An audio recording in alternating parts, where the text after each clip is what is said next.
अरे था। सुन तो लो अब, अरे सुन तो लो अब, अरे अभी मजा आएगा, सुनिए अभी मजा आएगा, सुन। MIM अच्छा, को बनाने में उसका हाथ था कि नहीं था? MIM का रचयिता था कि नहीं था? बताओ ना। बहादुर जंग कासिम रेड्डी हिमांशु ऐसे नहीं चलेगा, मेरा मुद्दा हिमांशु था ऐसे एकता नहीं की चलेगा, बात पर, हिमांशु ऐसा एकता नहीं की बात पर अनेकता क्यों? हिमांशु ऐसे नहीं चलेगा, दानिश जी हिमांशु ऐसे नहीं बोलिए, चलेगा। थोड़ा सा रुक जाइए संजय जी, दोबारा आता हूँ ना प्लीज। हाँ हाँ देखिए, अब मैं आपको एक बात बताऊं, सुनिए मेरी बात।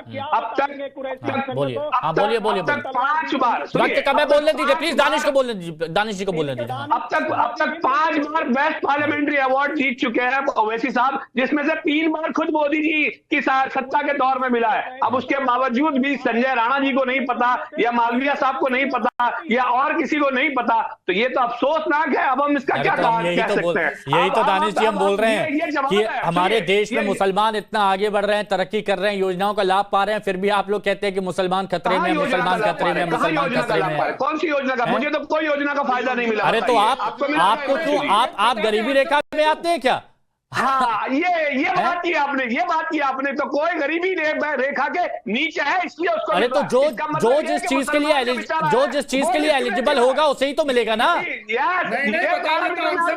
हिमांशु जी, ये पैरामीटर में फंस गए। कोई गरीबी रेखा के नीचे है तो वो मुसलमान, तो आपको मुसलमान नजर आता है, गरीब नहीं नजर आता। तो भाई उसमें हिंदू भी है, उसमें हिंदू भी है। अब इसमें भी आप गरीबों में भी धर्म बांट दीजिए करण वर्मा जी। अब इसमें भी बात अलग आ गई करण वर्मा जी। देखिए ना, मैं वही तो कह रहा हूं। करण वर्मा जी अब 1 मिनट बोलने दीजिए। देखिए ये एक्सपोज कैसे हो, करण वर्मा जी बोलिए। ये कभी कभार बोलते हैं भाई हमने राज किया हुआ है, हम हुक्मराने वक्त रहे हुए हैं, और फिर एकदम से मजलूम बन जाते हैं जब इनको रिजर्वेशन चाहिए होती है।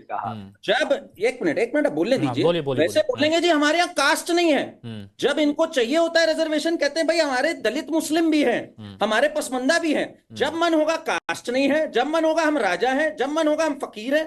अरे भैया बैठ के फैसला कर लो, हो क्या पहले? मजलूम हो कि तेरे रहे हो कि राज किया है, कि कास्ट है कि नहीं है, एक बार फैसला कर लो सब मौलानाओं को बुलाकर। सेकुलर देश है यहाँ, हिंदू मुस्लिम सिख ईसाई बौद्ध पारसी सबको समानता का अधिकार भारत देता है। तो पहला मैं एक सवाल आप मोदी जी से पूछवाएं या RSS से पूछवाएं कि क्या भारत हिंदू राष्ट्र है संविधान के अनुसार? मैं हिंदू हूँ, आप हिंदू हैं, हिंदू होना और चीज है, धर्म होना और चीज है। अगर संविधान के अनुसार नहीं है तो मोहन भागवत जी जो कह रहे हैं कि भारत एक हिंदू राष्ट्र है, क्या वो नियमानुसार संविधान के अनुसार सही कह रहे हैं या खाली प्रोपोगंडा फैला रहे हैं? क्योंकि मेरी एक डिबेट एक देश के बड़े चैनल पर सुधांशु त्रिवेदी के साथ थी, और उस गोदी मीडिया की एंकर से जब मैंने बात कही कि नरेंद्र मोदी जी तो पूरे बहुमत में हैं, आप इस राष्ट्र को हिंदू राष्ट्र घोषित कर दीजिए अगर आपके पास फुल बहुमत है, तो तब सुधांशु त्रिवेदी ने और उस गोदी मीडिया की एंकर ने ये कहा, अरे आप तो बांटने का काम करते हैं, भारत में हिंदू मुस्लिम सिख ईसाई बौद्ध पारसी सबको समानता इधर की बात कर रहे हैं, आप अपनी बात यहाँ पर रखिए ना। विखंडन की बात कर रहे हैं, अजय जी सुन लीजिए। सुन लीजिए, तो या तो वो गलत थे या मैं गलत था। अच्छा, भागवत जी कह रहे हैं भगवान बचाने नहीं आएगा। ये नास्तिक आदमी है, ना भगवान को मानते ना राम को मानते, उनका पॉलिटिसाइज करते हैं, उनको यूज करते हैं, उनका यूज करते हैं, और केवल उनके नाम पे चंदा खाना, उनके नाम पे भी अयोध्या कॉरिडोर में घोटाला करना, CAG की रिपोर्ट है, उनके नाम पे जमीन घोटाले करना, और अब कह रहे हैं साहब भगवान बचाने नहीं। आदरणीय नेताजी, आप मुद्दे पे नहीं रहते हैं, दिक्कत आपकी सबसे बड़ी यही है। मैंने आपसे कहां से शुरुआत की थी और आप कहां पर ले गए हैं। भगवान उसी की मदद करता है जो प्रयास करता है, ये बात वहां पर कही गई। अब आपने उनको नास्तिक ही बता दिया, अब आपने उसको नास्तिक ही बता दिया जय वर्मा जी। चलिए कोई नहीं, सौरभ मालवीय जी बताइए, सबका सवाल एक ही है कि RSS मोहन भागवत हिंदू राष्ट्र की बात करते हैं और ये गलत है और इसी से खतरा है। सौरभ मालवीय जी। हिमांशु जी, RSS हिंदू राष्ट्र की बात करती है, ये तो सत्य है, लेकिन भारत में रहने वाला हर व्यक्ति हिंदू है, वो गर्व के साथ कहता है कि वह हिंदू है। नहीं, मैं तो नहीं हूँ, जीवन पद्धति में, भारतीय जीवन दर्शन में, संस्कृति में, इस पर आपत्ति सवाल पूछूंगा मैं। भारत में रहने के कारण इस जलवायु में, इस भूमि में, इस संस्कार में, इस बंधुत्व में, सब कुछ में हिंदू है, हिंदू है, हिंदू है, यह गर्व के साथ प्रत्येक हिंदू कहता है। और इस बात नहीं तो को यही कांग्रेस के नेता अजय वर्मा भी कहते हैं, और जो लोग हैं, जितने लोग हैं, सब कहते हैं, सब स्वीकारते हैं, केवल इनको दिखावे के लिए कांग्रेस का नहीं। अजय वर्मा जी नहीं मानते, दानिश कुरैशी नहीं मानते, और वो ये कह रहे हैं कि जब इस्लामिक राष्ट्र की बात अगर कोई करता है तो उस पर कार्रवाई होती है, तो फिर अगर हिंदू राष्ट्र की बात करता है तो इसको कैसे देखा जाए, इस पर क्यों नहीं आपत्ति जताई जाती? निश्चित तौर पर कांग्रेस ने लंबे समय, अजय जी मैंने पूछा ना, जवाब लीजिए ना, जवाब ले लेते हैं एक बार। भारत को बांटने का काम किया है, बांटने के सिवा कुछ नहीं किया है। इसलिए उसके चाल चरित्र और चेहरा में एक ही चीज दिखता है कि कैसे समाज को, भारतीय समाज को बांटे, कैसे लोगों को बांटे और सत्ता में बने रहे। इस चाल, अब देखिए राहुल गांधी कभी जनेऊधारी ब्राह्मण हो जाते हैं, कभी कोई गोत्र हो जाते हैं, नई नई तरह की चीजें खुद प्रस्तुत करने लगते हैं। तो है कहाँ राहुल गांधी? हिंदू है या है क्या? अगर 56 इंच का सीना है तो हिंदू राष्ट्र घोषित करो ना। यहाँ बैठ के नकली हिंदू बन रहे हो, यहाँ बैठ के नकली बातें कर रहे हो, यहाँ बैठ के गॉडसे की विचारधारा चला रहे हो, यहाँ बैठ के बाबू के चरण छू रहे हो, भारत और भारतीयता में विश्वास करिए भाई। अरे वो अपनी पार्टी की बात क्यों नहीं करेंगे मालवीय जी? मालवीय जी वो तो अपनी पार्टी की बात करेंगे ना, अगर कांग्रेस के नेता हैं तो वो कांग्रेस की बात करेंगे, क्यों नहीं करेंगे? तो यही हिमांशु जी, यही बात तो मैं कह रहा हूँ, चाल चरित्र चेहरा कांग्रेस का यही है कि इनको घूस करो, यहाँ बांटो, वहाँ बांटो। हाँ तो वो कहते हैं कि नहीं है हिंदू राष्ट्र, नहीं तो कांग्रेस कहती है कि नहीं है हिंदू राष्ट्र की बात गलत है। ठीक है संजय राणा जी, संजय राणा जी, ये अभी जो कन्वर्सेशन हुई, आपने अजहरी साहब को सुना, कुरैशी जी को भी सुना, अजय वर्मा जी को भी सुना, हिंदू राष्ट्र की बात करते हैं और इसीलिए यहां पर सबसे ज्यादा खतरा हिंदू मुस्लिमों को अगर है तो वो भागवत से है, मोदी से है, ये कहा गया। अब आप जवाब दीजिए।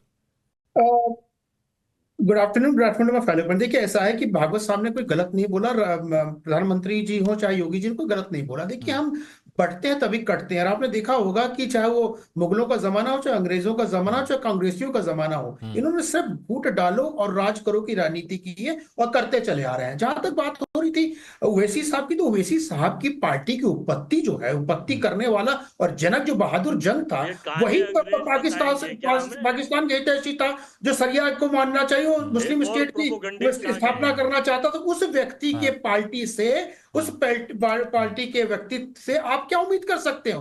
वो हिंदुओं की बात करेगा, वो हमें इस्लामिक बात करने वाला व्यक्ति है और इस्लाम की ही बात करेगा। बहादुर जंग चाहते थे कि हैदराबाद जाकर पाकिस्तान में मिल जाए, तो उसी की विचारधारा को मानने वाले तो वैसी है, वैसी उसी पार्टी का अध्यक्ष इस समय, तो उस तरह की चर्चा की जाएगी। जहां तक बात हो रही थी कि हिंदुओं को खतरा है आरएसएस से, नहीं, हिंदुओं को और इस राष्ट्र को, इस संस्कृति को खतरा है ओवैसी ऐसे विचारधारा वाले नेताओं से, इस्लामिक सोच वाले नेताओं से, रेडिकलाइजेशन करने वाले नेताओं से। हम ये बोलते हैं कि आप भाई बिल्कुल एकता की बात करनी चाहिए, लेकिन एकता क्यों, आपके एकता के भाई हिंदू ही क्यों दिखाए? आप पार्लियामेंट में बैठ करके जय फिलिस्तीन का नारा लगते हो, इसका मतलब आप इस देश से प्यार नहीं, आप इस्लाम से प्यार करते हो। ठीक है दानिश जी बोलिए, दानिश जी। वो कहीं ना कहीं प्रश्चित उठेगा। अच्छा बस अरे अब मैं जवाब दूं। देखिए सबसे पहली बात तो उन्होंने बहुत सारी बातें बताई कि कासिम रिजवी क्या था, ये क्या था, वो क्या था, पर शायद उनको ये नहीं मालूम, बेचारे अधिवक्ता जो हमारे मित्र भाई, उनको ये नहीं पता कि संघ परिवार के साथ में जो मर्ज हो गई, वो हिंदू महासभा, वो जिन्ना के साथ अलायंस में लाहौर में और बंगाल में भी सरकारें चला, इतिहास नहीं पता है। संजय जी इंटरप्ट मत करिए, आप बोल रहे थे मैं खामोश था, ऐसे नहीं होगा। संजय जी सुन लीजिए ना, ऐसे नहीं होगा, सुन लीजिए, शायद कुछ और कह रहे हैं। देखिए अब उसके बाद उसके बाद उनको कासिम रिजवी जिस तरह से वो भारतीय जनता पार्टी और उसकी भगिनी संस्थाओं को पाकिस्तान बहुत याद आता है ना, इस तरह, इसलिए बहादुर जंग, अरे सुन तो लो अब, अरे सुन तो लो अब, अरे अभी मजा आएगा, सुनिए अभी मजा आएगा, सुन। एमआईएम को बनाने में उसका हाथ था कि नहीं था? एमआईएम का रचयिता था कि नहीं था? बताओ ना। बहादुर जंग, कासिम रिजवी, मेरा मुद्दा था एकता की बात पर, एकता की बात पर अनेकता क्यों? ऐसे नहीं चलेगा। दानिश जी बोलिए, थोड़ा सा रुक जाइए संजय जी, दोबारा आता हूँ ना प्लीज। हाँ देखिए अब मैं आपको एक बात बताऊं, सुनिए मेरी बात। अब तक बोलिए, हाँ बोलिए बोलिए, 5 बार वक्त कम है, बोलने दीजिए प्लीज, दानिश को बोलने दीजिए, दानिश जी को बोलने दीजिए। अब तक 5 बार बेस्ट पार्लियामेंट्री अवार्ड जीत चुके हैं ओवैसी साहब, जिसमें से 3 बार खुद मोदी जी की सत्ता के दौर में मिला है। अब उसके बावजूद भी संजय राणा जी को नहीं पता, या मालवीय साहब को नहीं पता, या और किसी को नहीं पता, तो ये तो अफसोसनाक है। अब हम इसका क्या कह सकते हैं? यही तो दानिश जी हम बोल रहे हैं कि हमारे देश में मुसलमान इतना आगे बढ़ रहे हैं, तरक्की कर रहे हैं, योजनाओं का लाभ पा रहे हैं, फिर भी आप लोग कहते हैं कि मुसलमान खतरे में, मुसलमान खतरे में, मुसलमान खतरे में। कौन सी योजना का? मुझे तो कोई योजना का फायदा नहीं मिला। अरे तो आपको क्यों, आप गरीबी रेखा में आते हैं क्या? हाँ, ये बात की आपने तो कोई गरीबी रेखा के नीचे है, इसलिए उसको। अरे तो जो जिस चीज के लिए एलिजिबल होगा उसे ही तो मिलेगा ना। हिमांशु जी, ये पैरामीटर में आज फंस गए। कोई गरीबी रेखा के नीचे है तो वो मुसलमान, तो आपको मुसलमान नजर आता है, गरीब नहीं नजर आता। तो भाई उसमें हिंदू भी है, उसमें हिंदू भी है। अब इसमें भी आप गरीबों में भी धर्म बांट दीजिए करण वर्मा जी। अब इसमें भी बात अलग आ गई करण वर्मा जी। देखिए ना, मैं वही तो कह रहा हूं। करण वर्मा जी अब 1 मिनट बोलने दीजिए। देखिए ये एक्सपोज कैसे हो, करण वर्मा जी बोलिए। ये कभी कभार बोलते हैं भाई हमने राज किया हुआ है, हम हुक्मराने वक्त रहे हुए हैं, और फिर एकदम से मजलूम बन जाते हैं जब इनको रिजर्वेशन चाहिए होती है।